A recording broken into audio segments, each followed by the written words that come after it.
نحمده ونصلي على رسوله الكريم اما بعد فاعوذ بالله من الشيطان الرجيم بسم الله الرحمن الرحيم رب اشرح لي صدري ويسر لي امري واحلل عقدة من لساني يفقهوا قولي۔ آج ہم انشاءاللہ ایک ایسے موضوع پر گفتگو کریں گے کہ جو ہر ایک کا موضوع گفتگو ہوتا ہے، یعنی بچے۔ ہمارے بچے، ہماری اولاد ہمارے لیے سب سے زیادہ قیمتی سرمایہ ہوتی ہے، اور اللہ سبحانہ تعالیٰ کی طرف سے ملنے والی نعمتوں میں سے سب سے زیادہ عزیز نعمت ہوتی ہے۔ سوچئے، گنیے کہ ہمیں کتنی نعمتیں ملی۔ اگر ہم گننا چاہیں تو ہم گن نہیں سکتے۔ قرآن مجید میں اللہ تعالیٰ فرماتے ہیں وَإِن تَعُدُّوا نِعْمَةَ اللَّهِ لَا تُحْصُوهَا، اگر تم اللہ کی نعمتوں کو شمار کرنا چاہو، گننا چاہو تو تم گن نہیں سکتے۔ اتنی نعمتیں ہیں ہمارے پاس، لیکن اپنے دل سے پوچھئے کہ ان نعمتوں میں سے، فائدے کی چیزوں میں سے، پسندیدہ چیزوں میں سے کون سی چیز میرے دل کے بہت قریب ہے؟ تو بحیثیت ایک خاتون کے ہم سب کا جواب شاید ایک ہی ہو، اور وہ ہے ہمارے بچے۔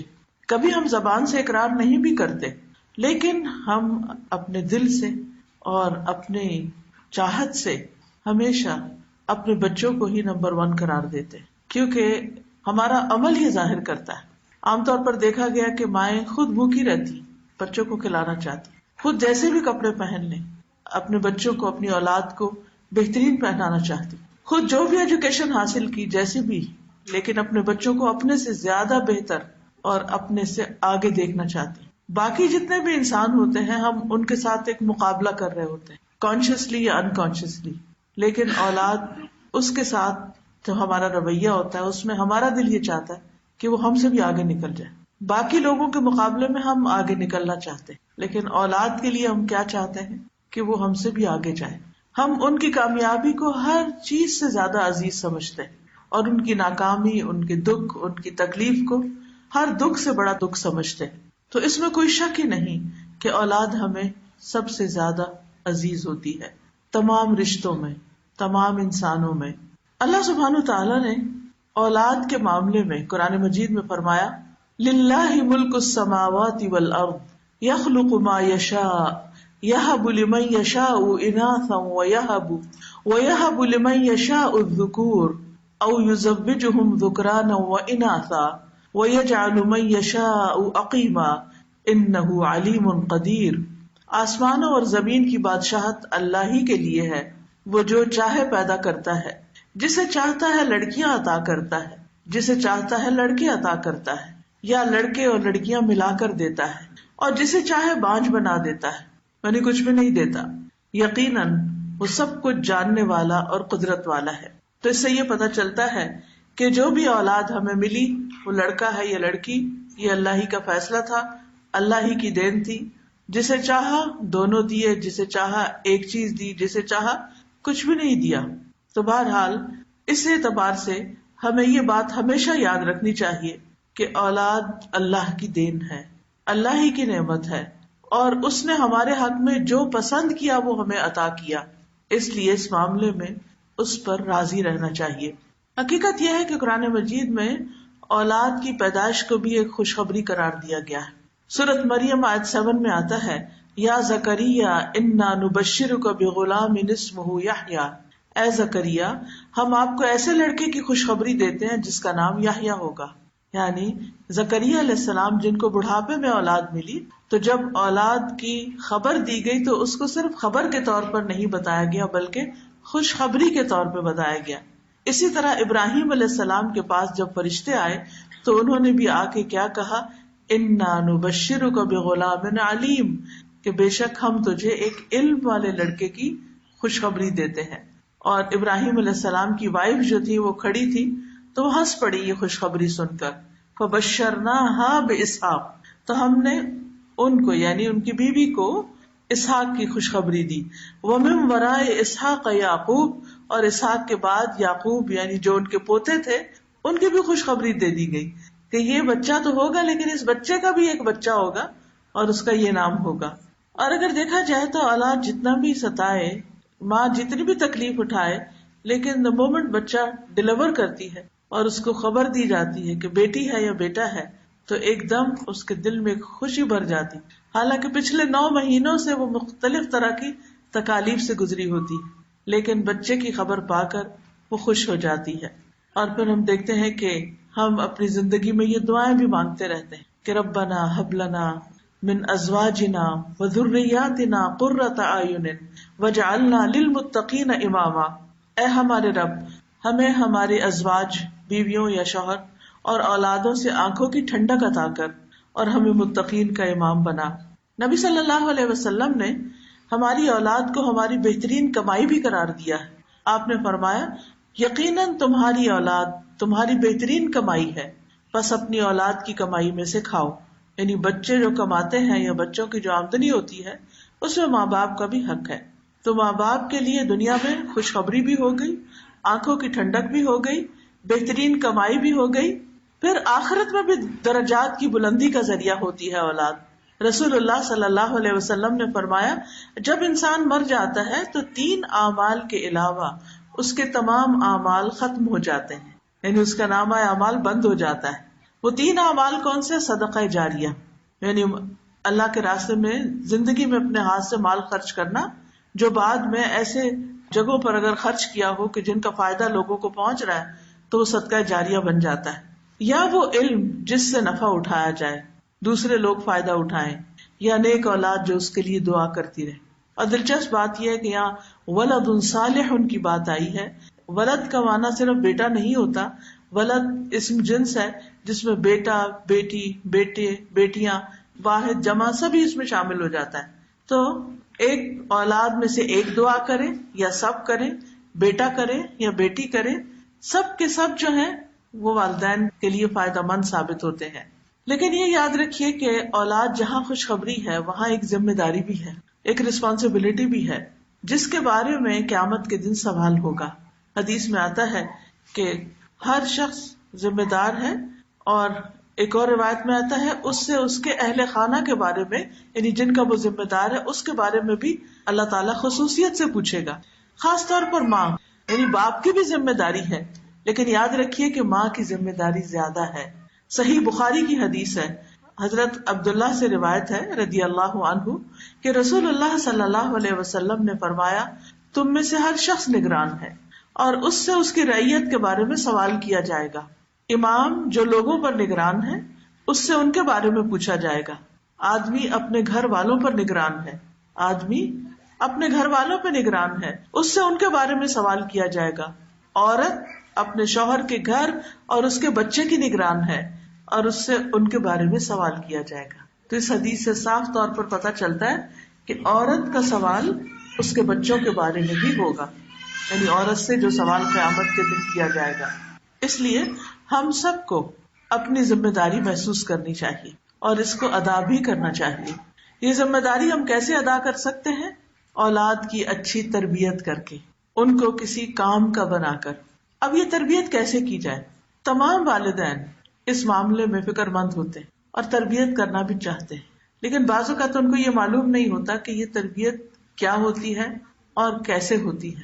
تو آج انشاءاللہ تعالی اس عزیز ترین نعمت، اس پیاری چیز یعنی اولاد کی جو اچھی تربیت ہے اس کے بارے میں کچھ چیزیں آپ کے ساتھ شیئر کروں گی، تاکہ انشاءاللہ آپ ان چیزوں سے فائدہ اٹھاتے ہوئے اپنے بچوں کی صحیح معنوں میں قدردانی کریں اور اپنے لیے بہترین صدقہ جاریہ بنائیں۔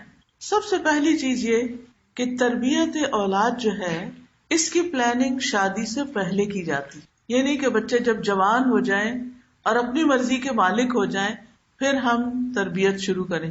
ہاں اس وقت بھی تربیت کا عمل جاری رہے گا، لیکن شروع کب ہوگا؟ شادی سے بھی پہلے۔ وہ کیسے؟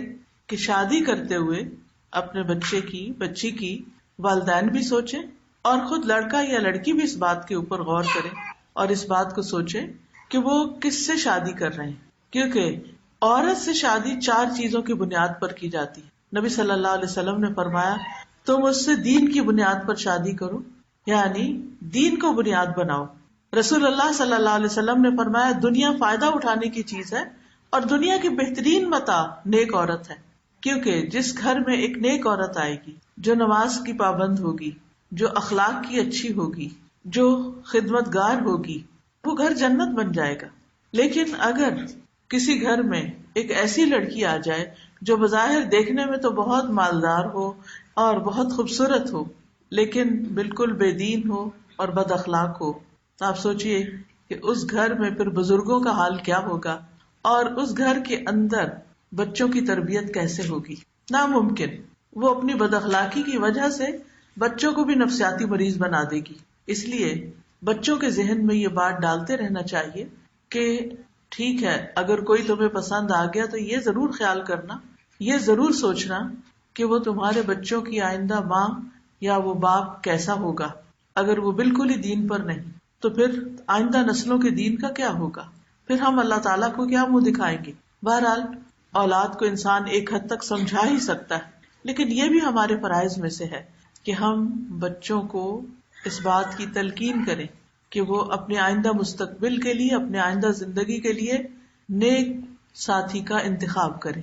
ماں باپ بھی نیکی کو سامنے رکھیں، اخلاق کو دیکھیں، اور اسی طرح اولاد بھی اپنے ساتھیوں کے لیے. ابو ہریرہ کہتے ہیں کہ رسول اللہ صلی اللہ علیہ وسلم نے فرمایا، جب ایسا شخص تمہارے پاس نکاح کا پیغام بھیجے جس کے دین اور اخلاق سے تم مطمئن ہو تو اس سے اپنی بیٹی کا نکاح کر دو. اگر ایسا نہیں کرو گے تو زمین میں فتنہ اور زبردست فساد پیدا ہوگا. پھر جب شادی ہو جائے اچھے رشتے سے نباہ کرنا آسان ہوتا ہے. اس کے بعد اولاد کی پیدائش سے پہلے شوہر اور بیوی کا جو باہم ملاپ ہوتا ہے اس وقت کے لیے بھی ہمیں دعائیں سکھائی گئی. اور اس وقت کی خاص دعا کیا ہے؟ حدیث میں آتا ہے جب تم میں سے کوئی اپنی بیوی سے صحبت کرے تو یہ دعا مانگے، بسم اللہ اللہم جنبنا الشیطان وجنب الشیطان ما رزقتنا. اللہ کے نام کے ساتھ، یعنی اس وقت بھی بسم اللہ کہے، اے اللہ ہمیں شیطان سے بچا اور شیطان کو اس چیز سے دور رکھ جو اس کے نتیجے میں، یعنی ہمارے اس تعلق کے نتیجے میں جو بھی تو ہمیں عطا فرمائے اس کو بھی شیطان سے بچا. تو آپ نے فرمایا کہ ان دونوں کو جو اولاد ملے گی شیطان اسے نقصان نہیں پہنچا سکے گا، یعنی تربیت یہیں سے شروع ہو گئی. پھر آپ دیکھیے کہ عین ولادت کے وقت حضرت مریم کی مثال ہمیں ملتی ہے. سورۃ آل عمران میں ان کی سٹوری ملتی ہے. اس میں حضرت مریم کی والدہ جب حضرت مریم پیدا ہوتی ہیں تو یہ دعا کرتی ہیں، وَإِنِّي أُعِيذُهَا بِكَ وَذُرِّيَّتَهَا مِنَ الشَّيْطَانِ الرَّجِيمِ. بے شک میں اس کو اور اس کی اولاد کو شیطان مردود سے تیری پناہ میں دیتی ہوں. تو گویا آغاز میں بھی اور انتہا میں بھی، یعنی پیدائش کے اول مرحلے پر اور پھر جب دنیا میں بچہ آ جائے، دونوں مواقع پر ایک خاص چیز کی دعا ضروری ہے، اور وہ ہے شیطان سے بچنے کی دعا. اور اس کے لیے جب ولادت کا وقت قریب ہو، ماں پینز لے رہی ہو، ہاسپٹل جا چکی ہو، تو بھی اللہ کا ذکر کرنا نہ بھولے، اور خاص طور پر آیت الکرسی وغیرہ پڑھتی رہے، اللہ کا ذکر کرتی رہے، لا الہ الا اللہ پڑھتی رہے، تاکہ آنے والا بچہ جو ہے اللہ تعالیٰ اس کی شیطان مردود سے حفاظت فرمائے. اب دیکھیے کہ اس کے بعد پھر بالکل بچپنا ہوتا ہے، بچہ ماں کا دودھ پیتا ہے. تو جس ماں کے خیالات پازیٹو ہوں گے، جس ماں کے بولنے کا انداز محبت والا ہوگا، جو ماں اپنے بچے کے ساتھ سچا پیار کرتی ہوگی، وہ پھر اپنے جذبات پر بھی کنٹرول کرے گی. وہ اپنے ہر طرز عمل کو، ہر ایکشن کو سوچ سمجھ کر کرے گی کہ میں اپنے بچے کے لیے ایک نمونہ ہوں، ایک رول ماڈل ہوں. تو یاد رکھیے، اولاد کی تربیت کے لیے اہم ترین نقطہ عمل سے تربیت ہے، باتوں سے نہیں، عمل سے تربیت. اور میں یہ چاہوں گی کہ آپ میں سے ہر ماں اس بات کو یاد رکھے کہ میں نے اپنے بچے کو جو سکھانا ہے وہ کر کے دکھانا ہے. اگر مجھے اسے یہ بتانا ہے کہ تم نے سچ بولنا ہے تو پھر مجھے ہمیشہ سچ بولنا ہے. اگر میں نے اس کو امانت دار بنانا ہے تو خود امانت کا لحاظ رکھنا ہے. اگر میں نے اس کو زور سے چیخنے چلانے سے منع کرنا ہے تو خود آہستہ بول کر دکھانا ہے. اور یہ صرف مصنوعی طور پر، تکلف کے طور پر کسی ایک دن کی بات نہیں ہوگی، بلکہ مستقل طور پر یہ طرز عمل اور اخلاق اختیار کرنا ہوگا. تو سب سے پہلی چیز یہ کہ اگر ہم چاہتے ہیں کہ ہم اولاد کی بہترین دینی تربیت کریں تو سب سے پہلے والدین خود دین پر کاربند ہوں. اور اس میں آپ دیکھیے کہ دین کے پر ہونے کا مطلب کیا ہے کہ اللہ سبحانہ تعالیٰ کے بارے میں ہمارا گمان خود اچھا ہو، ہمارا اپنا اللہ سے خاص تعلق ہو، ہم جو مانگے اللہ سے مانگیں، ہم ہر حال میں اللہ کی طرف رجوع کریں، ہر دکھ سکھ میں، ہر تکلیف میں، ہر پریشانی میں اللہ کی طرف راغب ہوں، تو بچوں کو بھی خود بخود آ جائے گا کہ مشکلات میں کس سے مدد حاصل کرنا ہے۔ پھر اسی طرح یہ ہے کہ نماز کی پابندی، اگر ماں باپ خود نماز نہیں پڑھتے اور بچے کو صرف کسی اسلامی اسکول میں داخل کرا دیتے ہیں کہ وہ اسکول والے اس بچے کو نماز سکھا دیں، کیونکہ ہم سے تو پڑھی نہیں گئی، چلو ہمارے بچے ہی پڑھ لیں، ان کا پڑھنا ہمیں فائدہ دے گا، تو یہ ان کی بھول ہوگی۔ اس لیے بے حد ضروری ہے کہ جو کام ہم بچوں سے کروانا چاہتے ہیں وہ خود کر کے دکھائیں۔ اس میں ہم نہ صرف یہ کہ فرائض کی ادائیگی بلکہ نوافل کی ادائیگی کا بھی اہتمام کریں۔ ایک شخص کا کہنا ہے کہ جب بھی میں کسی سلجھے ہوئے نوجوان کو دیکھتا ہوں، یعنی بڑا ڈیسنٹ بچہ ہے، مہذب ہے، سویلائزڈ ہے، بااخلاق ہے، تو مجھے یقین ہو جاتا ہے کہ ضرور اس کا باپ صالح اور نیک آدمی ہوگا۔ اور مجھے قرآن کی آیت یاد آتی ہے، وَكَانَ أَبُوهُمَا صَالِحًا، یعنی ان بچوں کے والدین جو تھے وہ نیک آدمی تھے، کیونکہ باپ اگر نیک ہو تو اس کا فائدہ دنیا میں ہی اس کو اپنی اولاد کی نیکی میں نظر آنے لگتا ہے۔ اسی طرح ایک مشہور اسکالر ہیں ڈاکٹر نبیل اوزی، وہ کہتے ہیں کہ جب مجھے نوافل کی ادائیگی میں سستی اور کاہلی ہونے لگتی ہے تو مجھے میرے بیٹے اور دنیا کی پریشانیاں یاد آتی ہیں کہ کہیں نوافل کی ادائیگی میں میری سستی اور کاہلی میری اولاد کی پریشانیوں کا سبب نہ بن جائے، کہیں ایسا نہ ہو کہ میں یہ عبادت چھوڑوں اور اس کی وجہ سے میرے بچے پریشانیوں میں مبتلا ہو جائیں۔ یعنی جو شخص خود نیک ہوتا ہے وہ کیا چاہتا ہے کہ اس کے بچے بھی نیک ہوں، جو خود کو پریشانیوں سے بچاتا ہے وہ چاہتا ہے کہ وہ اپنے بچوں کو بھی پریشانیوں سے بچائے۔ اس کے لیے ہم اتنی زیادہ محنت کرتے ہیں کہ اپنی نمازیں بھی بھول جاتے ہیں، اور زیادہ زیادہ مال کما کے اپنا گھر بنانے کے بعد اپنے بچوں کے گھر بنانے کی فکر میں لگ جاتے ہیں، حالانکہ بچوں کا مستقبل، فیوچر محفوظ کرنے کے لیے انتہائی ضروری ہے کہ ہم فرائض کی ادائیگی کے ساتھ ساتھ نوافل کی بھی پابندی کریں۔ پھر اسی طرح اللہ کی عبادت کے ساتھ ساتھ بندوں کی خدمت کا کام، والنٹیئر کرنا، مختلف فلاحی رفاہی کام کرنا۔ ڈاکٹر نبیل ایوزی یہ کہتے ہیں کہ میرے ایک دوست جو کویت میں بہت اچھی گورنمنٹ جاب میں تھے، وہ ہر روز کچھ گھنٹے والنٹیئر کرتے تھے، فلاحی کاموں میں لگاتے تھے۔ تو میں نے کہا کہ تم اپنے ہی کام کو اور زیادہ کر لو، یعنی اگر تم نے زیادہ ایکسٹرا کام کرنا ہے تو اپنی جاب میں زیادہ ٹائم لگا لو، تو تمہیں اس سے بھی زیادہ بڑی پوسٹ مل جائے گی، تمہاری پروموشن جلدی ہو جائے گی۔ تو وہ کہنے لگا کہ تم جانتے ہو کہ میں 6 بچوں کا باپ ہوں، جن میں سے اکثریت میرے بیٹوں کی ہے، مجھے ڈر ہے کہ کہیں یہ بے راہ روی کا شکار نہ ہو جائیں۔ جب سے میں نے کانا ابوہما صالحا کی تفسیر پڑھی ہے، میں اپنی زندگی کا ایک حصہ فلاحی کاموں کے لیے وقف کیے ہوئے ہوں، یعنی جس میں لوگوں کی خدمت کرنا، لوگوں کی مدد کرنا، لوگوں کے کام آنا، بلا معاوضہ کام کرنا، یعنی بغیر تنخواہ کے یا بغیر معاوضے کے کچھ کرنا۔ تو وہ کہتے ہیں کہ میں اس کے بہترین اثرات اپنے بچوں میں دیکھ رہا ہوں، یعنی جب سے میں نے والنٹیئر کام کرنا شروع کیا ہے تو اس کا اثر مجھے اپنے بچوں میں نظر آ رہا ہے، کیونکہ بچے دیکھتے بھی ہیں کہ ماں باپ دوسروں کی خدمت کرتے ہیں، دوسروں کے کام آتے ہیں، اپنے ماں باپ کو وزٹ کرتے ہیں، ان کی بات کرتے ہیں، ان کے ساتھ اچھا سلوک کرتے ہیں، رشتہ داروں کے کام آتے ہیں، ان کے کام کر دیتے ہیں، اور دوستوں یاروں کے کاموں میں مدد دیتے ہیں، تو یہ چیز ان کے اندر بھی نیکی پیدا کرتی ہے، ان کے اندر بھی دوسروں کی مدد کا جذبہ پیدا ہوتا ہے۔ اور یاد رکھیے حدیث میں آتا ہے اللہ اس وقت تک اس بندے کی مدد کرتا ہے جب تک وہ بندہ دوسرے بندوں کی مدد میں لگا رہتا ہے۔ جو شخص دوسرے لوگوں کی مدد کرتا ہے اللہ تعالیٰ اس کے کام بنا دیتا ہے۔ بعض اوقات ہمارا ایٹیٹیوڈ یا رویہ کیا ہوتا ہے کہ میں اگر یہ کام کروں گی تو مجھے کیا ملے گا، مجھے کیا ملے گا، مجھے تو کچھ نہیں ملا۔ بعض اوقات ہم اپنے بوڑھے والدین کی یا ساس سسر کی خدمت کرتے ہیں تو ہم کہتے ہیں ہمیں کیا ملا، ابھی نہیں ملا، آئندہ زندگی میں ملے گا۔ یہ بڑھاپا صرف ان کے لیے نہیں ہے، یہ بڑھاپا ہم پر بھی آنا ہے۔ جب گھر میں ہسبینڈ وائف آپس میں جھگڑ رہے ہو اس بات پر، ہسبینڈ چاہتا ہو بیوی سے اس بات پہ تعاون کہ میرے ماں باپ کا خیال رکھو، اور بیوی کہتی ہو کہ میں نہیں رکھ سکتی، میری ہمت نہیں ہے، یا میں یہ کام نہیں کر سکتی، تو کیا یہ کنورسیشن بچے نہیں سنتے؟ بچے سنتے ہیں، بچے دیکھتے ہیں۔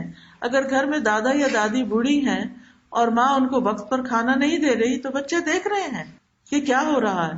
بعض اوقات ہم گھر سے باہر نکل کر تو والنٹیئر کرتے ہیں، گھر کے اندر نہیں کرنا چاہتے۔ تو یاد رکھیے اپنے فرائض سے بڑھ کر اپنی ذمہ داریوں سے بڑھ کر جب ہم کسی کی بھی کوئی مدد یا خدمت کرتے ہیں تو اللہ سبحانہ وتعالی اس کی خیر ہمیں اپنے بچوں میں دکھاتے ہیں. پھر اسی طرح عبداللہ بن مسعود کے بارے میں آتا ہے کہ جب رات میں نوافل ادا کرتے تو سامنے اپنے چھوٹے سوئے ہوئے بچے کو دیکھتے اور کہتے من اجلک یا بنیا، اے میرے بیٹے تیرے روشن مستقبل کی خاطر، تیرے فیوچر کی خاطر میں یہ نوافل پڑھ رہا ہوں، تیرے لیے دعائیں کرنے کے لیے. اور روتے ہوئے اس آیت کی تلاوت کرتے وَكَانَ أَبُوهُمَا صَالِحًا، کہ ان کا باپ ایک نیک آدمی تھا. ابن مسیب کہتے ہیں اے میرے بیٹے میں تمہاری وجہ سے نماز کو لمبا کرتا ہوں اس امید پر کہ تمہارے بارے میں میری حفاظت کی جائے، یعنی تمہارے بارے میں مجھ سے جو سوال کیا جائے گا قیامت کے دن، اولاد کے بارے میں پوچھا جائے گا کہ ان کی کیا تربیت کی تھی، تو اس بارے میں میری پکڑ نہ ہو. اور پھر انہوں نے اس آیت کی تلاوت کی وَكَانَ أَبُوهُمَا صَالِحًا. پھر اسی طرح اولاد کی اصلاح کے لیے صدقہ کرنا. پہلی چیز کیا تھی؟ اللہ سے دعائیں کرنا. دوسری چیز نمازوں کی پابندی اور نوافل اور والنٹیئر کام. تیسری چیز نیک اعمال اور صدقہ کرنا. ایک شخص کا بیٹا جب کوئی نافرمانی کرتا یا اخلاقی طور پہ بگڑ جاتا تو وہ صدقہ کرنا شروع کر دیتا اور کھانا کھلاتا، یعنی لوگوں کو کھانا کھلانے لگتا اور کہتا کہ قرآن مجید میں آیا ہے خذ من اموالہم صدقۃ تطہرہم وتزکیہم بہا. نبی صلی اللہ علیہ وسلم کو حکم ہے قرآن مجید میں کہ ان کے مالوں میں سے صدقہ لے لیجئے، یعنی یہ جب صدقہ لائے تو صدقے کو لے لیجئے اور خیر کے کاموں میں استعمال کیجئے. مراد یہ ہے اس کے ساتھ، یعنی اس صدقے کی وجہ سے، اس صدقے کے ذریعے آپ انہیں پاک کیجئے. تو صدقہ کیا ہے؟ پاک کرنے کا ذریعہ ہے. اور انہیں صاف کیجئے. اور پھر وہ اس آیت کو پڑھ کر یہ کہتے اللہم ھذہ لتزکیۃ اخلاق ابنی فانھا اشد علی من مرضہ. اے اللہ یہ صدقہ میرے بیٹے کے اخلاقی تزکیہ کے لیے، اس صدقے کے ذریعے میں اپنے بچے کے اخلاق کا تزکیہ کرنا چاہتا ہوں، تربیت کرنا چاہتا ہوں. پس بے شک یہ اخلاقی بے راہ روی اور اس کا یہ بگاڑ میرے لیے اس کی بیماری سے، یعنی فزیکل کنڈیشن سے بھی زیادہ شدید ہے. یعنی اس کی نافرمانی، اس کے گناہ اور اس کا غلط کام جو ہے وہ مجھے زیادہ تکلیف دیتے ہیں بنسبت اس کے کہ یہ بیمار ہو جائے. یہ بیمار ہو تو مجھے تکلیف ہوتی ہے، لیکن اتنی تکلیف نہیں جتنی اس کے بے راہ رو ہونے سے مجھے ہو رہی ہے. تو اللہ اس کے جو گناہ ہیں تو اس صدقے کی وجہ سے معاف کرتے اور اس کو ہدایت دیتے. تو یہ بھی تربیت کا ایک اہم اصول ہے. پھر اسی طرح ایک اور آدمی جس کے پاس زیادہ مال نہیں تھا، وہ مال کا صدقہ نہیں کر سکتا تھا، بس اس کے گزر گزارے کے لائق تھوڑے بہت اس کے پاس چیزیں تھی. تو اس کا بیٹا جب اس کے اوپر غالب آنے لگتا، بدتمیزی کرتا، تو وہ رات کو قیام میں سورۃ البقرہ پڑھتا اور دعا کرتا اے اللہ یہ میرا صدقہ ہے، یعنی میرے پاس پیسے تو نہیں لیکن میں نے قرآن کی تلاوت کی ہے نماز میں، اس کو میرے سے قبول کر لے اور میرے لیے اس بیٹے کی اصلاح کر دے. کیونکہ بہت سے لوگ اسی قسم کے کوشچنز کرتے ہیں نا، بچے بدتمیزی کرتے ہیں، بچے بات نہیں مانتے، بچے تنگ کر رہے ہیں، بچے کام نہیں کر رہے، بچے شادی نہیں کر رہے، بچے جاب پہ نہیں جاتے. 100 بچوں کی مشکلات میں لوگ گھرے ہوئے ہوتے ہیں. عام طور پر ان کو سمجھ نہیں آتی کہ اس سے نکلنے کا کیا ذریعہ. کبھی کسی سائیکالوجسٹ کے پاس جا رہے ہیں، کبھی کسی مولوی صاحب کو بلا رہے ہیں، کبھی کسی جن بھوت بھگانے والے کو بلا رہے ہیں اور مسئلہ حل ہو کے دیتا ہی نہیں. تو بات یہ ہے کہ ایسے میں ٹھیک ہے انسان دوسروں سے مشورہ کرے، لیکن اس کے ساتھ ساتھ اپنے عمل کی اصلاح کرے، اپنی نمازوں کی اصلاح، اپنے قرآن کی اصلاح، اپنے صدقہ خیرات کی، اپنی تہجد، ان چیزوں کی طرف توجہ کرے اور خوب خوب اللہ تعالیٰ سے دعا کرے. اسی لیے کہا جاتا ہے کہ اپنے بیٹوں کی اصلاح، یعنی بچے مراد ہیں، اپنے بچوں کی اصلاح کی نیت کے ساتھ اللہ کی طرف عبادت کرو. پھر اگر وہ تمہاری کوششوں پر غالب آ بھی جائیں تو وہ تمہاری نیتوں پہ غالب آنے کی طاقت ہرگز نہیں رکھ سکتے. تو لازم ہے کہ ہم بچوں کی بری عادات کو ختم کرنے کے لیے اللہ تعالیٰ سے مدد لیں، اللہ کی مدد سے یہ سب کریں. مثلاً اگر بچے کے اندر آپ دیکھتے ہیں کہ اس کو جھوٹ کی عادت پڑ رہی ہے، جھوٹ بولنے لگ گیا. جب چھوٹے ہوتے ہیں نا بچے تو بعض اوقات بڑے اچھے ہوتے ہیں، سیدھی سیدھی بات کرتے ہیں، پھر بڑے ہو کر کچھ ایسے کام کرنے لگتے ہیں جنہیں وہ ہم سے چھپانا چاہتے ہیں، تو اس میں پھر غلط بیانی سے کام لیتے ہیں. تو اس میں آپ دیکھیے کہ اب کون ہے جو ہماری مدد کرے کہ اس بچے کا جھوٹ ختم ہو جائے. تو سب سے پہلے اگر ہمارے ذہن میں کوئی آ بھی جائے کہ فلاں شخص بہت سمجھدار ہے، اس سے مشورہ کرتا ہوں، اس تک بھی جانے سے پہلے اللہ سے مدد لے کہ یا اللہ میں اس کام کے لیے تیرے فلاں بندے کے پاس جس کو تو نے علم دے رکھا ہے میں جا رہا ہوں، لیکن ہدایت تو تو دینے والا ہے، ہدایت تو تو ہی دے گا، تو اس کو ہدایت دے دینا، تو اس کو راستہ دکھا دینا۔ پھر اسی طرح آپ دیکھیے کہ بچوں کی تربیت کے لیے ان کے ساتھ اپنا گیپ کم کیجیے، کمیونیکیشن بڑھائیے، ان کے ساتھ وقت گزاریے۔ یہ نہیں کہ صرف پڑھنے پڑھانے کے لیے یا صرف چند نصیحتوں کے لیے یا صرف کھانے کی بیس پر نہیں، مختلف کاموں میں ان کو اپنے ساتھ شریک کریں، کیونکہ بعض اوقات ماں اپنے کام کر کر کے خوب ایکسپرٹ ہو جاتی ہے کھانا پکانے کی اور گھر چلانے کی، گھر داری کی، لہٰذا بیٹیوں کے ہوتے ہوئے بھی وہ سارے کام خود ہی کرتی ہیں، بیٹیوں کو قریب نہیں آنے دیتی، کیونکہ ان کو لگتا ہے کہ وہ اتنا مزے کا کھانا نہیں بنے گا یا اتنے اچھے طریقے سے گھر نہیں چلے گا، لہٰذا وہ ہر کام خود ہی کرتی رہتی ہے۔ یہ طریقہ درست نہیں۔ اس سے کیا ہے کہ آپ تو کچن میں کام کر کر کے تھک رہے ہیں اور بچیاں موبائل میں بیٹھ کے ادھر ادھر گپ شپ کر رہے ہیں، یا چلے پڑھ بھی نہیں ہیں تو بھی یہ جسٹیفائی نہیں کرتا کہ آپ سارے کام اکیلے ہی کرتے رہیں، اور اس طرح آپ کو اپنے بچوں کے ساتھ ٹائم سپینڈ کرنے کا کوئی موقع ہی نہیں ملتا۔ لہٰذا بے حد ضروری ہے کہ آپ ان کا کچھ نہ کچھ وقت کا حصہ کام میں اپنے ساتھ لگا کر گزاریں، یعنی اکٹھے کام کریں، چاہے اکٹھے کوکنگ کریں، چاہے آپ اکٹھے لانڈری کے لیے تیاری کریں، چاہے آپ اکٹھے گارڈننگ کریں، چاہے اکٹھے گروسریز کرنے جائیں، چاہے کہ اکٹھے ڈاکٹر کے پاس جائیں، ان کے ساتھ کام کے دوران ٹائم سپینڈ کریں۔ اکٹھے کام کرنے سے باہم بانڈنگ، ایک ٹیم ورک ڈیولپ ہوتا ہے، انڈرسٹینڈنگ۔ مثلا شروع میں جب آپ کام کریں گے آپ کہیں گے یہ برتن دو مجھے، وہ کچھ اور پکڑا دے گی، آپ کہیں گے اتنا ڈالو، وہ زیادہ ڈال دے گی، اب آپ کو سخت غصہ آئے گا تو آپ کہیں گے جاؤ مجھے شکل نہ دکھاؤ، میں خود ہی کروں گی۔ نہیں نہیں نہیں، یہ ہے وقت صبر کا، کوئی بات نہیں، غلطی ہوگی، اچھا دوبارہ کرو، دوبارہ کرو، حتیٰ کہ اس کو وہ کام آ جائے اور اس کا کانفیڈینس بحال ہو جائے۔ اگر آپ نے اس کی غلطی پر اس طرح اس کو ڈانٹ کے نکال دیا، ساری زندگی اس کو کانفیڈینس نہیں آئے گا کہ وہ یہ کام کر سکتی، اس کے اندر ایک خوف پیدا ہو جائے گا کہ میں ایک اچھی کک نہیں ہو سکتی، میں ایک اچھی گھر والی خاتون نہیں ہو سکتی، تو چلو صرف باہر کے کاموں میں ہی ایکسل کر جاؤ، اپنے آپ کو منوانا ہی ہے نا، کہیں بھی منوا لو، گھر میں تو ہمیں کوئی مانتا ہی نہیں۔ اکثر ایسے ہوتا ہے نا کہ ہم بچوں کو کمپیئر کرتے ہیں، فلاں کا بچہ فلاں جگہ یونیورسٹی میں ٹاپ کیا ہے، تم نے کیوں نہیں کیا، تم تو نکمے ہی ہو، تم تو کچھ نہیں کرتے۔ نہیں، آپ دیکھیں اگر وہ اپنی لائف میں اپنی پیس پہ جا رہے ہیں تو ڈزنٹ میٹر، ہر وقت ہماری قابلیت صرف اس سے تھوڑی ظاہر ہوتی ہے کہ ہمارا بچہ کسی اور کے بچے کے مقابلے میں بہت اچھا ہو تو تبھی اچھا ہے۔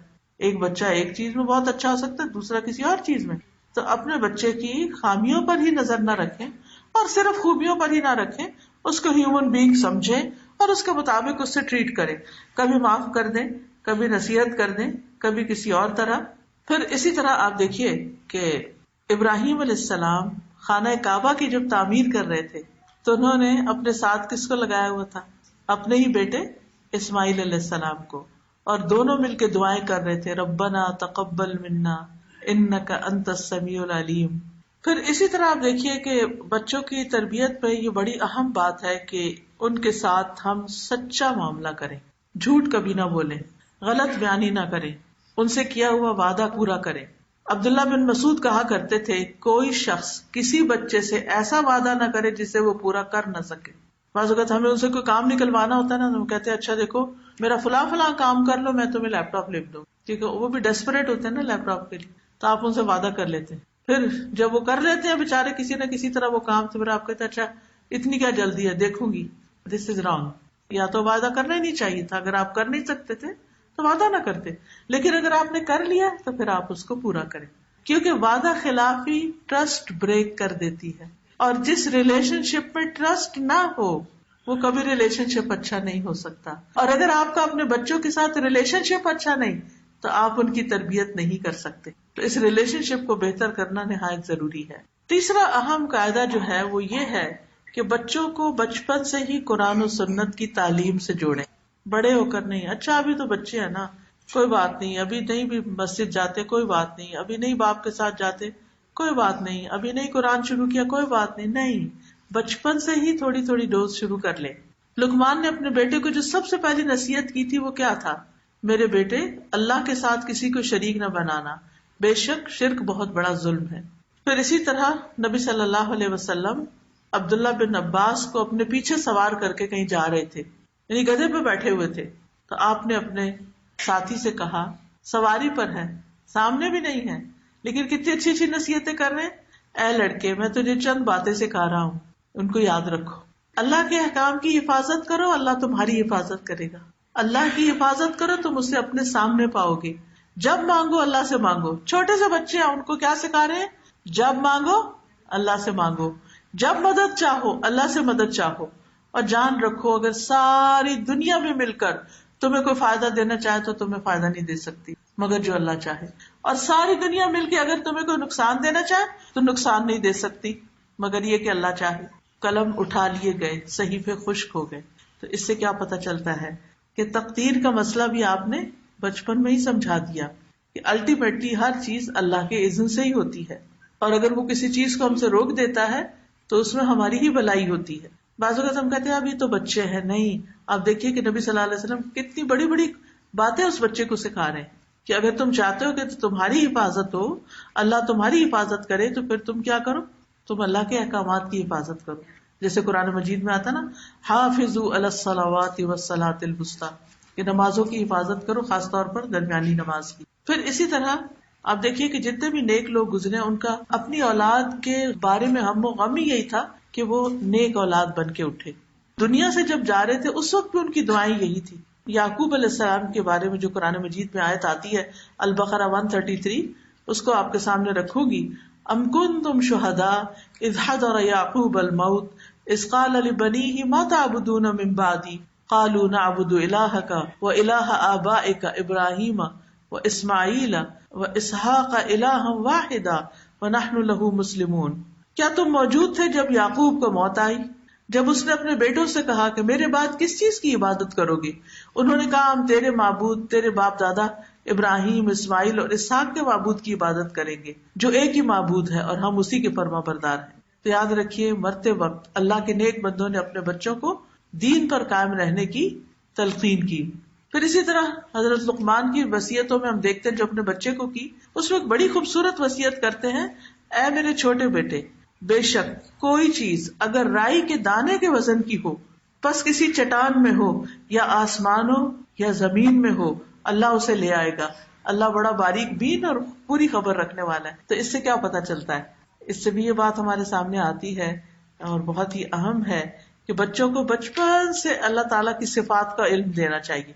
یعنی قرآن و سنت کے علم میں اللہ تعالیٰ کے ناموں کا علم، اللہ تعالیٰ کی صفات کا علم، اللہ تعالیٰ کے کاموں کے بارے میں علم، کہ کون ہے وہ، اس کا نام کیا ہے، اس کی کوالٹیز کیا ہے، اور پھر وہ کیا کیا کرتا ہے.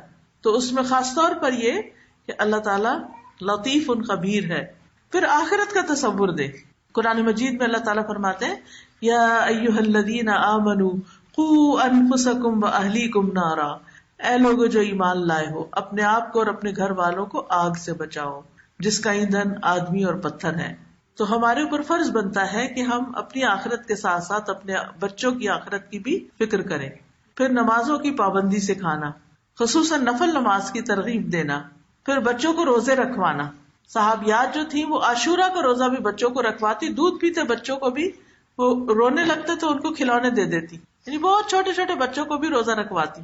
پھر دن کے کسی حصے میں ان کو کچھ کھلا پلا دیتی ہوگی، لیکن ان کو بھی ایک شعور بچپن سے ہی دلاتی کہ روزہ رکھنے کی چیز ہے. پھر بچوں کو حج کروانا، عمرے پہ لے جانا. یاد رکھیے عمرے پہ لے کے جانا جو ہے یہ مجھے تربیت کے لیے بہت ہی فائدہ مند نظر آتا ہے. میں جب 2005 میں یہاں پر آئی، 2004-05 میں، تو میرا بیٹا اس وقت چھوٹا تھا. 2009 میں جب میں اس کو بھیجا واپس پاکستان پڑھنے کے لیے اے لیولز کے لیے، اور کچھ عرصے کے بعد جب مجھے جانا پڑا تو میں نے دیکھا کہ اس کے یہاں پر پرائیویٹ اسکول، پبلک اسکول وغیرہ میں جا کے تھنکنگ جو ہے تھوڑی فرق ہے، اور اس میں کچھ چیزیں بہت اسٹرانگ کرنے کی ضرورت ہے. تو مجھے یہی خیال ہے کہ اس کا ایمان اسٹرانگ کر دوں گی انشاءاللہ تو باقی چیزیں آسان ہو جائیں گی. تو اس پر ہم نے عمرے کا پروگرام بنایا، اور الحمدللہ مکہ جا کر اتنی زیادہ اس کے اندر تبدیلی آئی، اتنی چینج آئی کہ وہ شاید میں 10 سال میں بھی سکھا کے اس کو سمجھا نہیں سکتی. آپ دیکھیے کہ اللہ کا گھر دیکھ کر دلوں پہ جو ہیبت طاری ہوتی ہے، وہاں کی اذان اور نماز کے مناظر دیکھ کر انسان کے اوپر جو کیفیت طاری ہوتی ہے۔ آج آپ دیکھیں کہ ہم بچوں کو ہالیڈیز پہ لے جانا اپنا فرض سمجھتے ہیں۔ بچپن میں ہماری ہالیڈیز کیا تھی؟ نانی کے گھر جانا یا کسی رشتے دار کے گھر وزٹ کرنے کے لیے جانا۔ چھٹیاں کہاں گزاریں گے یہی سوچ رہے ہوتے تھے کہ نانی کے گھر جا کے گزاریں گے، اور واقعی لمبی لمبی چھٹیاں کے لیے جانا اور خوب انجوائے کرنا، وہ گھر کی پابندی سے نکلنا۔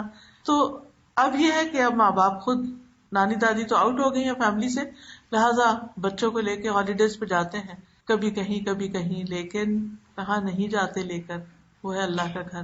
میں نہیں کہتے کہ سب ایسے ہی کرتے ہیں، الحمدللہ بہت سے لوگ لے کے بھی جاتے ہیں، لیکن بہت سے لوگ گھبراتے ہیں بچوں کو لے جانے سے، خوف ہوتا ہے ان کو، وہ کہتے ہیں وہ بہت رش ہوگا، بچے گھبرا جائیں گے، بچوں نے ایسا ماحول نہیں دیکھا، بچے پریشان ہو جائیں گے، بہت گرمی ہے بچوں کو گرمی لگ جائے گی، بچوں کو یہ ہو جائے گا، بچوں کو ہو جائے گا، اور اس خوف سے وہ اللہ کے گھر نہیں لے کے جاتے۔ میں تو سمجھتی ہوں کہ بچوں کی تربیت کے لیے باقاعدہ اپنے گھر میں ہی ایک فنڈ قائم کر کے رکھے کہ جب یہ تھوڑا سا بھی ہوش سنبھالتے ہیں تو ان کو سب سے پہلے اللہ کے گھر لے کے جائیں، ایون پاکستان لے جانے سے پہلے، رشتے داروں کے پاس لے جانے سے پہلے اللہ کے گھر لے جانے کا کوئی پلان کریں۔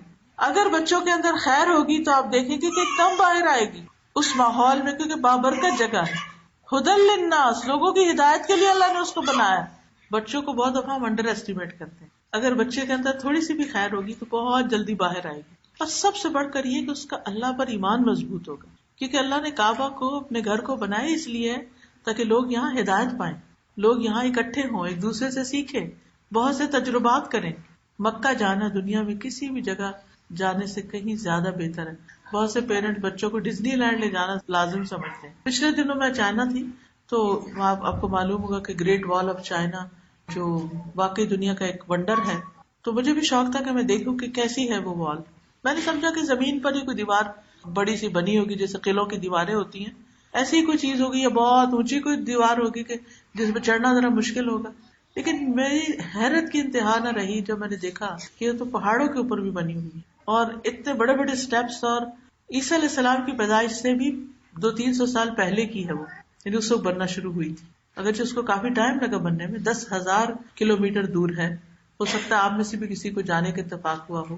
تو جن لوگوں کے ساتھ، چائنیز کے ساتھ تھی، تو کہنے لگے کہ ہمارے ہاں یہ لازم ہوتا ہے کہ ہم اپنے بچوں کو یہاں پر لے کر آئیں، اس سے ان کے اندر ایک کانفیڈینس پیدا ہوتا ہے، اپنی ہسٹری کے ساتھ ایک لگاؤ ہوتا ہے، کیونکہ بچوں کو جب اپنی روٹس پتہ چلتی ہیں تو ان کے اندر بہت کانفیڈینس آتا ہے۔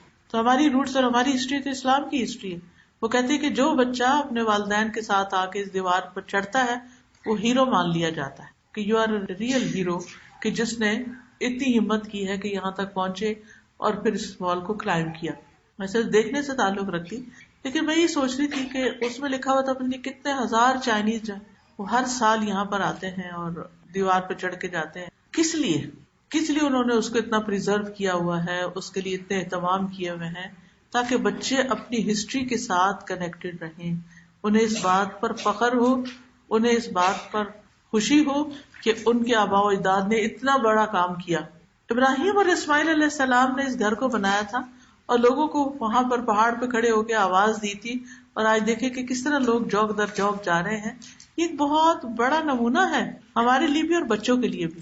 تو اس لیے اگر آپ چاہتے کہ آپ کے بچوں کی تربیت اچھی ہو، خصوصاً بڑے بچوں کی، تو کوئی بھی ٹائم لے کر، کیونکہ اکثر بڑے بچے جب ہو جاتے ہیں تو آپ انہیں کہتے ہیں نا چلو وہاں چلیں، تو وہ کہتے ہیں ٹائم نہیں ہے، ابھی نہیں جا سکتے، تو آپ انہیں سے پوچھیں کب جا سکتے ہیں، اپنا اسکیجول ان کے اراؤنڈ کر لیں۔ کبھی ایسا ہوتا ہے نا بچپن میں تو ہم ان کے اسکیجول اپنی مرضی کے ساتھ ملا لیتے ہیں، لیکن اب بڑے ہو جائیں تو پھر آپ ان کے اراؤنڈ رکھ لیں اپنا پروگرام، لیکن اس سے انشاءاللہ تعالیٰ آپ کو بہت فائدہ ہوگا۔ نبی صلی اللہ علیہ وسلم کے زمانے میں بچوں کو حج بھی کروایا جاتا تھا۔ جب آپ صلی اللہ علیہ وسلم حج پر گئے تو ایک عورت نے اپنے سامنے ایک بچے کو بلند کیا، چھوٹا سا تھا، گود میں اٹھایا ہوا تھا، تو کہنے لگی کیا اس کا حج ہوگا؟ آپ نے فرمایا ہاں، بچے کا بھی حج ہوتا ہے اور تمہارے لیے اجر ہوگا، یعنی جو ماں اٹھا کے پھر رہی ہے ثواب اس کو ملے گا، لیکن بچے کا حج ہو جائے گا۔ اسی طرح بچے کو قرآن سکھانا، ایک بہت خوبصورت قول ہے کسی کا، تم بچے کو قرآن سکھا دو، قرآن اسے ہر چیز سکھا دے گا۔ یعنی جب تم قرآن کی تعلیم اور ترجمہ تفسیر وغیرہ اچھی طرح سمجھا دو گے اس کو، تو کیا ہوگا؟ قرآن پھر اس کو سب کچھ سکھا دے گا۔ حدیثیں سنانا، حدیث کی مجلس میں لے کر جانا، جمعے کے خطبے میں لے کر جانا، پھر انہیں دین کی تعلیم حاصل کرنے کی رغبت دلانا، پھر انہیں دعائیں سکھانا. یاد رکھیے ہم بچوں کی حفاظت کے بارے میں بڑے پریشان رہتے ہیں، ان کو نظر نہ لگ جائے، انہیں کوئی نقصان نہ پہنچ جائے، لیکن ہم ان کو حفاظت کی دعائیں سکھا دیں. جو ایاک نستعین ہے کتاب، اس کی دعائیں ان کو سکھا دیں، وہ پڑھتے رہے تو انشاءاللہ فکر کی ضرورت نہیں ہے. پھر صبح شام کی دعائیں سکھانا. چوتھی چیز، بچوں کی تربیت میں انہیں عمدہ اخلاق سے سجانا. دیکھیے آپ کے بچے کی ویلیو صرف اس کی ڈگری کے ساتھ نہیں ہے اگر وہ بد اخلاق ہے. آپ کے بچے کی ویلیو اس کے اچھے اخلاق کے ساتھ، اس کے کیئرنگ اینڈ لونگ ایٹیٹیوڈ کے ساتھ ہے. جو بچے پتھر کی طرح کھڑے ہو جائیں اور ہلے نہ جلے، نہ کوئی ایموشن ظاہر کرے، نہ کسی آنے والے کی سلام کا جواب دے، نہ ہی کسی سے نظریں ملائیں، یہ بچے کیا بچے ہیں؟ تو وہ جیسے قرآن مجید میں آتا ہے کہ یہ لکڑی کے کندے ہیں. سورۃ المنافقون میں آتا ہے نا کہ ایسے جیسے دیوار کے ساتھ لکڑیاں چن کے رکھ دی گئی. تو بعض اوقات چھوٹے بچوں کو ملتے ہیں، نہ آنکھ ملاتے ہیں، نہ ہاتھ ملاتے ہیں، گلے لگائے تو گلے نہیں لگتے، کس کرنا چاہے تو منہ پھیر کے ایک طرف ہو جائیں گے. اور یہ پرائے بچے نہیں، اپنے ہی خاندان کے بچوں کو اگر آپ دیکھیں تو ان کے اندر یہاں کی سرد ہوائیں لگ لگ کے ٹھنڈے ہو گئے ہیں. وہ جہاں ہمارے لیے ایموشن نہیں باقی رہے ان کے. اس گیپ کو کم کرنے کی ضرورت ہے، اور اس کے لیے بہت ضروری ہے کہ ہم ہر قیمت پر ان کو اچھا اخلاق اور ادب سکھائیں، مینر سکھائیں کہ کسی کے ساتھ برا نہیں کرنا، رشتے داروں کے ساتھ، دوستوں کے ساتھ، پڑوسیوں کے ساتھ. کیونکہ نیبرہڈ میں کھیلنے چلے جاتے ہیں، وہاں سے لڑکے آ جائیں گے اور رشتے داروں کے نام تک نہیں آتے. آپ جا کے ذرا پوچھیں اپنے بچوں سے نانی کا کیا نام تھا، دادی کا کیا نام تھا، اور آپ جواب دیکھ لیں گے کہ کیا ہوتا ہے. حضرت لقمان نے اپنے بچے کو جو تلقین کی تھی اس میں انہوں نے کہا تھا، اے بیٹے نماز قائم کرو، نیکی کا حکم دو. بچہ اور نیکی کا حکم، جی ہاں، اور برائی سے منع کرو، اور اس مصیبت پر صبر کرو جو تمہیں پہنچے. یہ ہمت کے کاموں میں سے ہے. اور لوگوں کے لیے اپنا منہ پھلا کے نہ رکھو، زمین میں اکڑ کے نہ چلو. بے شک اللہ کسی اکڑنے والے، فخر کرنے والے سے محبت نہیں کرتا. اپنی چال درمیانی رکھو، اپنی آواز کچھ نیچے رکھو، والیوم لو رکھو. بے شک سب آوازوں سے بری آواز گدھے کی آواز ہے. پھر ہر چیز کے آداب سکھانا، کھانے پینے، لباس، سونے، جاگنے، گھر سے نکلنے، گھر میں داخل ہونے کے، سواری پہ سوار ہونے کے، گاڑی میں بیٹھنے کے، گاڑی سے نکل کر گھر کے اندر آنے کے. یہ سارے ادب آداب ہماری کتابوں میں موجود ہیں. آپ ان کو بچوں کے اندر ڈالنے کی کوشش کریں تاکہ وہ ہر شر سے محفوظ رہیں. اسی طرح کھانے کے آداب، اجازت لینے کے آداب، گفتگو کے آداب، پھر رازوں کی حفاظت کرنا سکھانا، اور پھر غلط کام پر اس وقت تک اعراض نہ کرنا جب تک اصلاح نہ ہو جائے. پھر اسی طرح انہیں اچھا ماحول دیجیے، اچھے دوست دیجیے. بعض مائیں پوچھتی ہیں بچے بات نہیں سنتے. جی ہاں، ایک وقت آتا ہے کہ وہ ہماری کم سنتے ہیں، یا تو ان کو ہماری زبان ہی اب سمجھ نہیں آتی، اور یا پھر یہ ہے کہ وہ سننا نہیں چاہتے. تو ایسی صورت میں کیا ہے کہ اچھے دوست اس وقت آگے بڑھ کر گیپ فل کریں گے. اس لیے بچوں کو جائز حدود کے اندر دوستوں سے سوشلائز کرنے کی بھی اجازت دی جائے. پھر اسی طرح بچوں کو نیک لوگوں کے ساتھ رہنے کی ترغیب دینا. ہمارے ہاں تو ایک بچہ ہے نا، بچہ کہہ کے بچہ ہی کرتے، اور چھوٹے چاہے وہ بچوں کا باپ بھی بن جائے پھر بھی وہ چھوٹا ہی رہتا ہے. تو ایسی صورت میں یہ ہے کہ بچوں کو ان کے دوستوں کے سامنے پھر شرمندہ بھی نہیں کرنا چاہیے. نیک لوگوں کے ساتھ رہنے کی ترغیب دلانی چاہیے، نیک لوگوں کی خدمت کرنے والا بنانا چاہیے. حضرت انس کہتے ہیں نبی صلی اللہ علیہ وسلم مدینہ آئے تو میری عمر 10 سال تھی. میری مائیں، نانی، خالہ وغیرہ ہمیشہ مجھے نبی صلی اللہ علیہ وسلم کی خدمت کے لیے تاکید کرتی رہتی تھی کہ تم نے ضرور ان کی خدمت کرنی. چنانچہ میں نے 10 سال آپ کی خدمت کی، اور نبی صلی اللہ علیہ وسلم کی وفات ہوئی تو میں 20 سال کا تھا. پردے کے متعلق میں سب سے زیادہ جاننے والوں میں سے ہوں. پھر قناعت پسند لوگوں سے ملنا اور ان کی اتباع کرنا. چھٹی چیز ہے بچوں کے ساتھ نرمی اور شفقت اور محبت، پیار. نرمی سے جو کچھ ہوتا ہے وہ سختی سے نہیں ہوتا. نبی صلی اللہ علیہ وسلم کے بارے میں آتا ہے، حضرت انس کہتے ہیں میں نے آپ سے زیادہ کسی کو بچوں پہ شفقت کرتے ہوئے نہیں دیکھا. پھر بچوں کو جو پیار نہ کرے ان والدین کے لیے ڈانٹ ہے آپ کی. پھر اسی طرح بول کے محبت کا اظہار کرنا.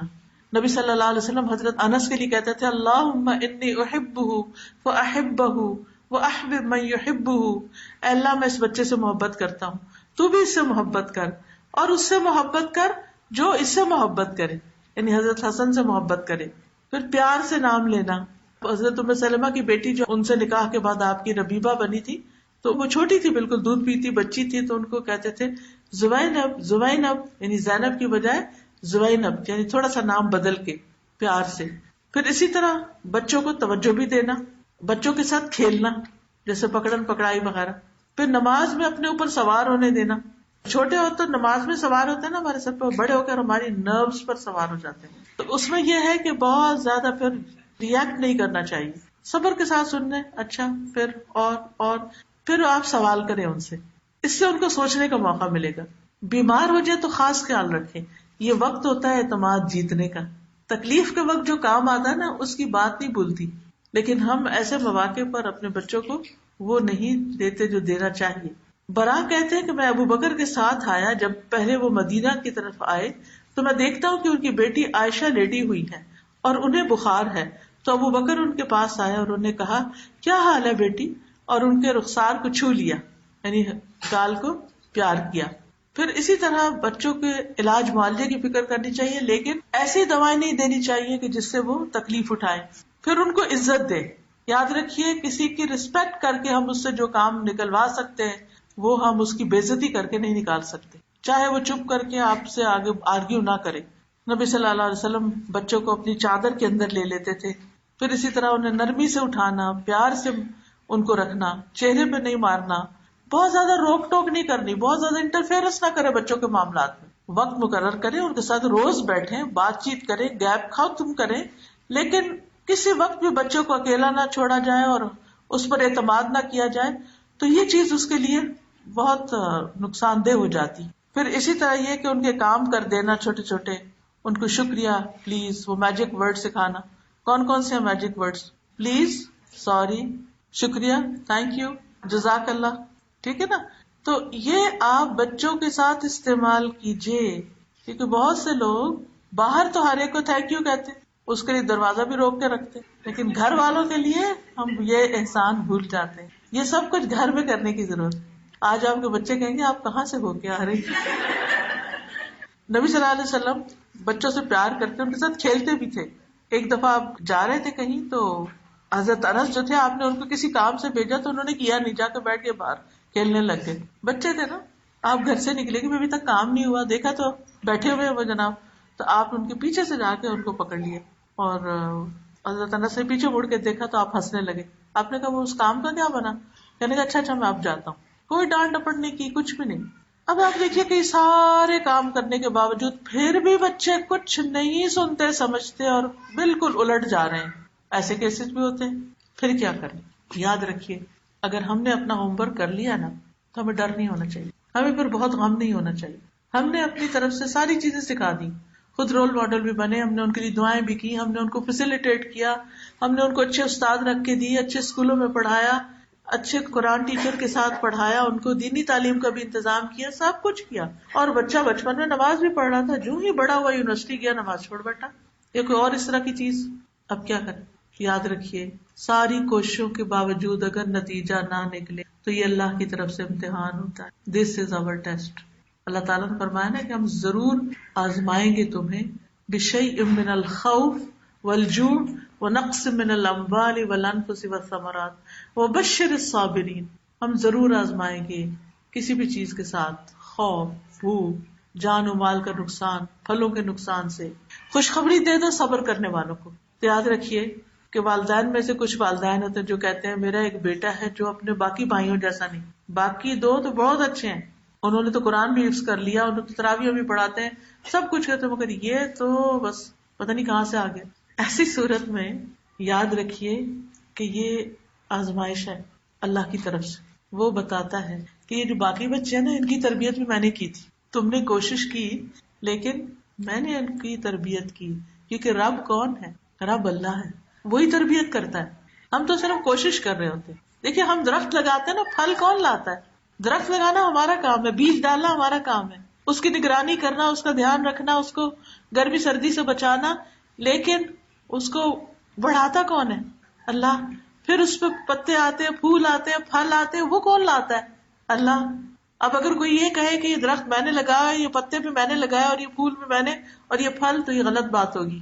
سیم ہم بچہ پیدا کرتے ہیں، اس کو پالتے ہیں، پروان چڑھاتے ہیں، تربیت کرتے ہیں، سب کچھ کرتے ہیں، لیکن اس کو پھل پھول رنگ کون لگاتا ہے؟ اللہ. لہذا جب کرتا وہ ہم نے کوشش کر لی ساری، ہوم ورک کر لیا لیکن پھل نہیں آیا. کبھی کبھی ایسے بھی ہوتا ہے نا, ایک پودا آپ لگاتے ہیں, درخت بھی بن جاتا ہے, پھل نہیں آتا, یا تو کہیں کمی رہ جاتی ہے. جیسے اگر آم کا درخت آپ لگائیں اور آپ اس کی پابند کاری نہیں کی, گرافٹنگ نہیں کرے تو کیا ہوتا ہے, درخت تو بہت بڑا لگ جائے گا, آم نہیں لگیں گے. تو کہیں کمی رہ جاتی, انسان کو پتہ نہیں ہوتا, ہمیں پتہ ہی نہیں ہوتا, وہ ہم سمجھتے ہم سب ٹھیک کر رہے ہیں لیکن کہیں ایک چیز مس کر جا رہے ہوتے ہیں تو وہ پھل نہیں آتے. کبھی کچھ درختوں کے پھل بڑی دیر سے آتے ہیں.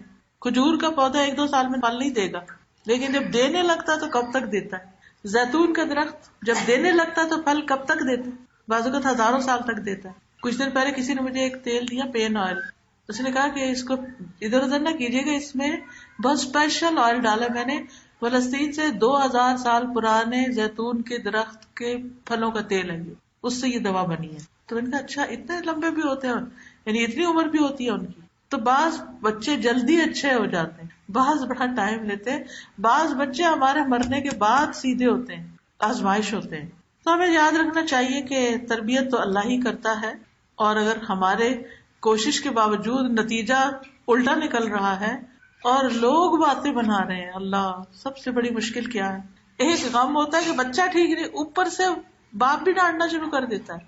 نہیں, بعض اوقات ایسا ہوتا ہے نا, بچہ خرابی کرتا ہے تو ڈانٹ ماں کو پڑ رہی ہوتی ہے. بھائی ماں چاہتی تھی کہ یہ بچہ بدتمیز نکلے یا غلط کام کرے, ماں تو کبھی بھی نہیں چاہتی تھی.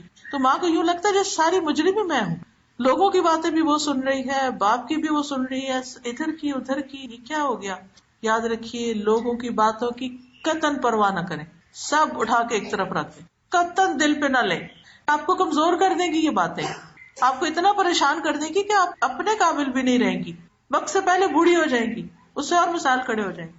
اس لیے لوگوں کی باتیں ان کو اگنور کرنا ہے. اپنے رب سے باتیں کریں, آپ کا یا رب تو جانتا ہے میں نے کتنی تکلیفیں اٹھائی, اس لیے میں نے کتنی دعائیں کی ہیں, اس کے لیے میں نے سب کچھ کر لیا ہے, اور تو جانتا ہے یہ لوگ کتنے مجھے تکلیف دے رہے ہیں, لیکن میرا بھروسہ تجھ پر ہے, تو نے اس کو ہدایت دینی اور تو اس کو ہدایت دے گا. اللہ کی رحمت سے کبھی بھی مایوس نہ, صبر کرے, دعا کرے, مایوسی نہیں, اس کی اصلاح کے لیے اللہ سے مدد مانگے, اور پھر اللہ بچوں کو واپس لوٹائے گا. یوسف علیہ السلام جب کھو گئے تھے تو کچھ بچے فزیکلی کھو جاتے ہیں اور کچھ بچے سامنے ہوتے ہوئے بھی کھو جاتے ہیں ہم سے, وہ ہمارے نہیں رہتے, وہ معاشرے کے بن جاتے ہیں, وہ کسی اور کے ہو جاتے ہیں, ہمارے ہاتھوں سے نکل جاتے ہیں, کھو گئے ہمارے بچے. یوسف علیہ السلام 40 سال تک باپ سے جدا رہے, اور جب وہ قافلہ آ رہا تھا اور یوسف علیہ السلام کا کرتا آ رہا تھا اور ادھر یعقوب علیہ السلام کو خوشبو آنے لگی, سبحان اللہ, اتنے سالوں میں بھی مایوس نہیں, اللہ اس کو واپس لائے گا. اپنے بچے سے مایوس نہ ہو. آپ نے دیکھو گا بعض اوقات بچے بیگ کرتے ہیں, ماما آپ مجھ پہ بلیو کریں, میں کچھ کر کے دکھاؤں گا, ڈونٹ وری.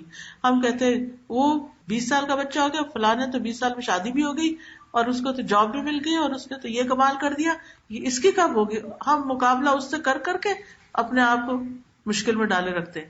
نہیں, یاد رکھیے کچھ درخت دیر سے پھل لاتے ہیں, ابھی اس کا وقت نہیں. ہو سکتا ہے دنیا میں آپ نہ دیکھیں وہ سب رونقیں, لیکن ہمارے لیے, ہم مومنوں کے لیے تو دنیا کے علاوہ آخرت بھی ہے, اس میں سب کچھ نظر آئے گا انشاءاللہ. اور کبھی بھی دعا مانگنا نہ چھوڑے, خود پر اعتماد نہیں کریں, اللہ پر اعتماد کریں, امتحان کو امتحان سمجھیں. تو کرنے کے پھر 3 کام ہوئے. نمبر 1, لوگوں کی باتوں کی پرواہ نہیں کریں اور بچوں سے بات کریں, بچوں سے بات کریں, نتیجے کی پرواہ نہ کریں. بعض اوقات ہم کہتے ہیں یہ سنتے ہی نہیں, انہوں نے نہیں سننا, نہیں سنیں گے, اللہ دل میں ڈالے گا. نصیحت کرتے رہیں, سمجھاتے رہیں.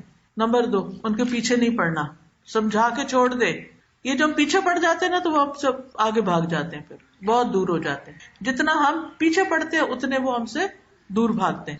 اور یہ بات یاد رکھیں, ہدایت اللہ کے ہاتھ میں, لہٰذا مجھے اسی سے امید رکھنی ہے اور اسی سے دعا کرنی. اللہ میری نیتوں کو جانتا ہے.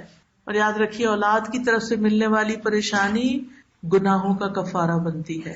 ہم نے جو غلطیاں کی ہوتی ہیں نا زندگی میں, تو پریشانی سے گناہ دھلتے ہیں. تو گناہوں کے مٹنے کا طریقہ یاد رکھے, اپنے رب سے استغفار کرتے رہیں, دعائیں مانگتے رہیں, اور ان آیات پر غور کریں جو اولاد کے حق میں جو دعا کی جاتی ہے, ان دعاؤں کو مانگیں. نبی صلی اللہ علیہ وسلم نے فرمایا 3 قسم کے لوگوں کی دعائیں قبول ہوتی ہیں, اور ان کی قبولیت میں کوئی شک ہی نہیں. مظلوم کی دعا، مسافر کی دعا، اور والد کی اپنے اولاد کے لیے دعا. نبی صلی اللہ علیہ وسلم اپنے بارے میں فرماتے تھے انا دعوت ابی ابراہیم، میں اپنے باپ ابراہیم کی دعا ہوں، یعنی آج میں جو کچھ ہوں ان کی دعا سے ہوں. انہوں نے دعا مانگی تھی نا کہ میری نسل میں ایک ایسا پیغمبر پیدا کر دے. اور ایک بات یاد رکھیے آخری، کہ اولاد کو کبھی بد دعا نہ دیں. آپ نے فرمایا ایسا نہ ہو کہ وہ اللہ کی طرف سے قبولیت کی گھڑی ہو اور وہ تمہارے لیے قبول کر لی جائے، تو پھر کون پچھتائے گا، کون روئے گا؟ خود ہی. جتنا بھی غصہ ہو ہدایت مانگے، ان کی موت نہ مانگے. اللہ تعالیٰ ہم سب کو عمل کرنے والا بنائے. تھوڑی سی دعا کر لیتے ہیں. سبحان اللہ والحمد للہ ولا الہ الا اللہ واللہ اکبر ولا حول ولا قوة الا باللہ العلی العظیم.